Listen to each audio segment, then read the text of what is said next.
might have hiatal hernia syndrome and be completely misdiagnosed. So let's go through some of the common symptoms. You have acid reflux or heartburn. You have tension in your abdomen. You feel like you eat and the food just sits there. You're constipated. You don't move your bowels 1 to 2 times a day effortlessly. You might have shortness of breath. You just can't, you get breathless during the day, even when you're not doing a lot of activity, and maybe you used to be able to do a lot of activity and now you're getting breathless just walking around the house. You have heart palpitations. You have anxiety. Now, understand you don't necessarily have to have all of these symptoms, but this is the syndrome where one root cause is causing this whole host of symptoms. You feel worse at night. You can wake up with heartburn or a panic attack, heart palpitations in the middle of the night. So you're not sleeping well. This feeling of anxiety can come upon you at night. It can also come upon you during the day. Digestively, you are uncomfortable. You're eating less and less. You're eating less and less foods, and you're just miserable. And what your doctor is telling you, maybe they're finding acid reflux, so they gave you the acid blocker. But what else are they finding? Maybe they're finding a little inflammation in the esophagus, but they're saying it's mild. Or maybe you've had an endoscopy, a colonoscopy, and they say you're completely fine, but you're miserable with all these symptoms. Maybe you've heard of hiatal hernia because it's now getting, more, not popular, but more common, such that people are hearing about it more. And you've gone through the endoscopy, as I mentioned, and they say, no, that's not it. It could still be hiatal hernia syndrome, and let me explain why that is. So a frank hiatal hernia is when your stomach comes up above your diaphragm. And there is such a thing as a sliding hiatal hernia where it goes down and comes up. So it's up and down.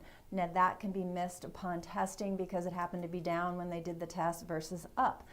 But there's also what we have deemed a subclinical hiatal hernia, meaning that there's your diaphragm and your stomach's in spasm pushed up against your diaphragm, still creating that discomfort as far as eating, that breathlessness, shortness of breath feeling, the heart palpitations, the anxiety. This is all a structural type of issue because when that stomach is in spasm and pushed up on the diaphragm, it doesn't have to be through it, right? It doesn't have to be a frank hiatal hernia, but just enough that it's pushing up on it, that diaphragm is now in spasm, and instead of freely moving so you can get all the oxygen that you need, it's more like, okay? Because it's in spasm.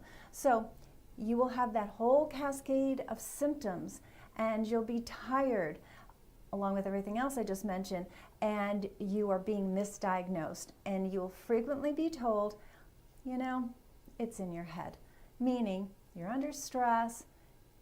Here's what we need to do. Here's your antidepressant, here's your anti-anxiety medication.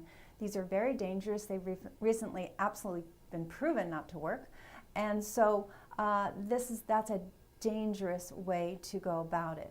And I just want you to know that this is not in your head. I talk to patients from all over the world, mostly US, but all over the world who are just so miserable, losing their quality of life because they're being told they're just emotionally unstable and they're making this up because your heart is fine, your lungs are fine, we can't find a hiatal hernia, you don't have cancer, there's no box of a disease that they can put you in, therefore, it's all up here.